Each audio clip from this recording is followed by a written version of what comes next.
Pembacaan Alkitab hari ke-127. Saya akan bacakan renungannya dalam bahasa Inggris.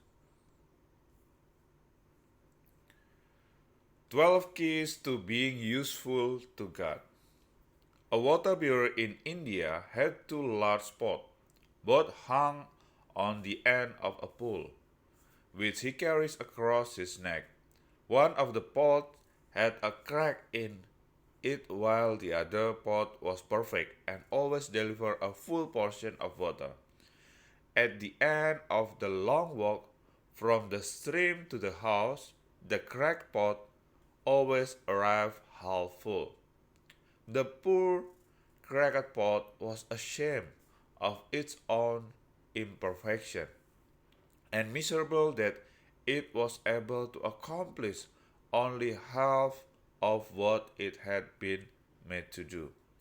After 2 years of what it perceived to be a bitter failure, it spoke to the water bearer one day by the stream. I'm ashamed of myself, and I want to apologize to you. I've been able to deliver only half my load because this crack in my side causes water to leak out all the way back to your house. Because of my flaws, you have to do all of this work, and you don't get full value from your effort.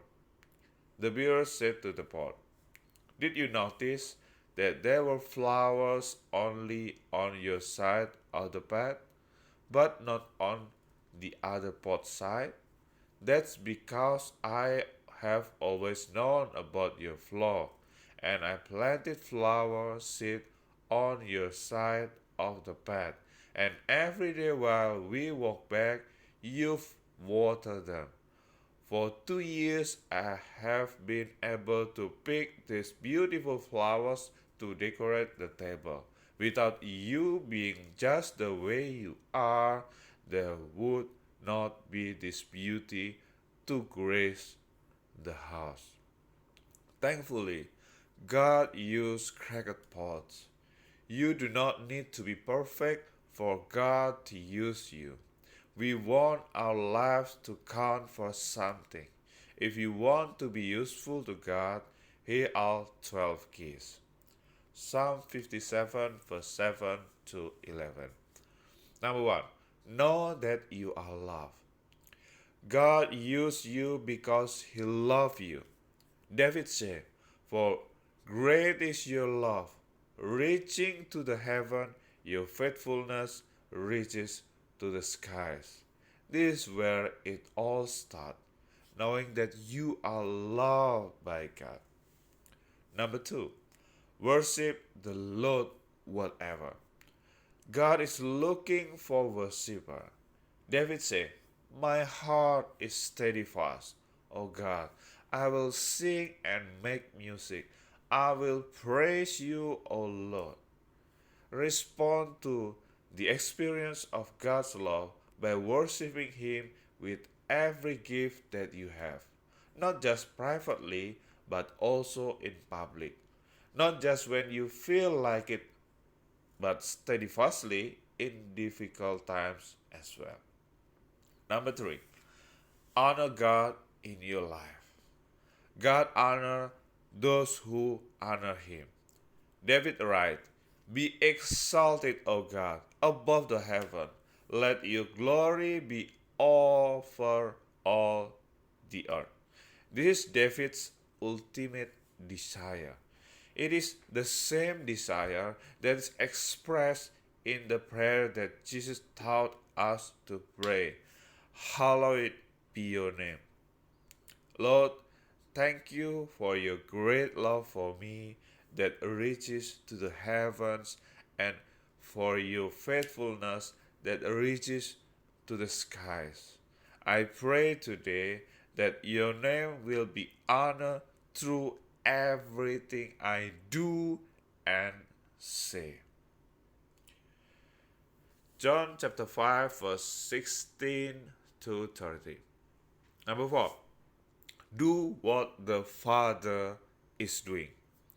The Pharisees, who were deeply religious, had become corrupted, legalistic, and rigid. They criticized Jesus because a man paralyzed for 38 years had carried his bed on the Sabbath.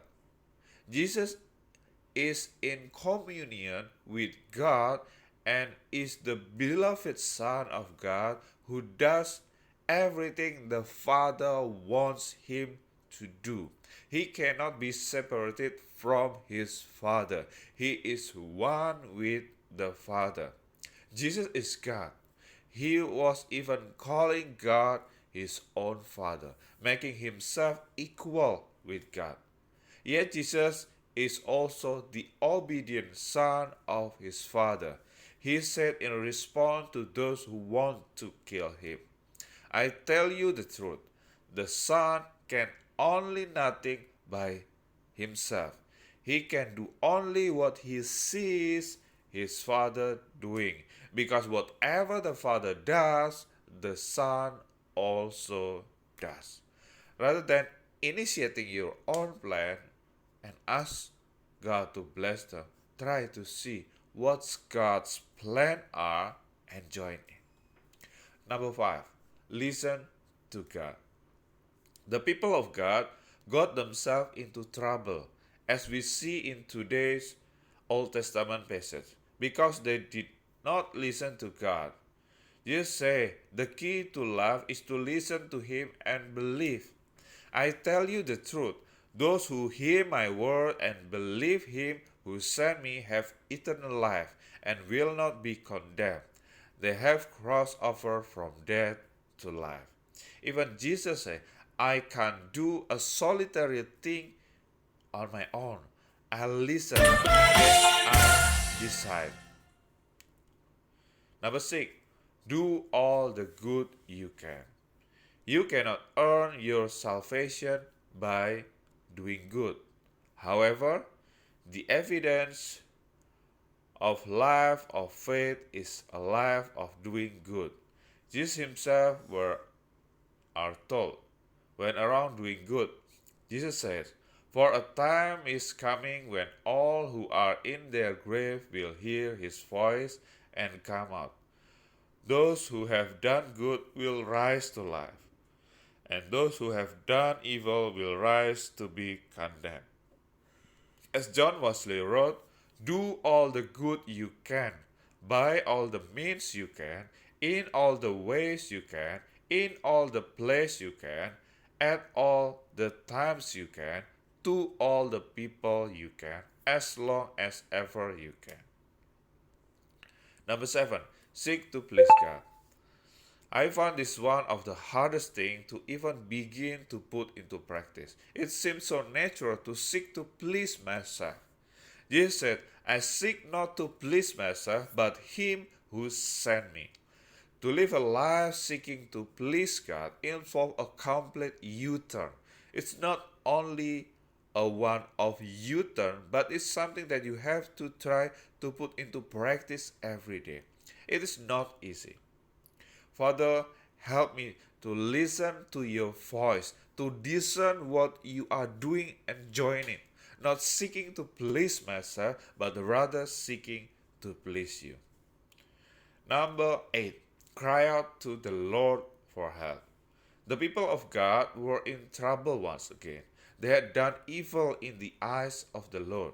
As a result, they were oppressed and reduced a grinding poverty. The turning point came for them, as it so often does for us, when they cry out for the Lord for help. I'm so grateful for the many times in my life when God has answered my cry for help. Number 9, know that God is with you.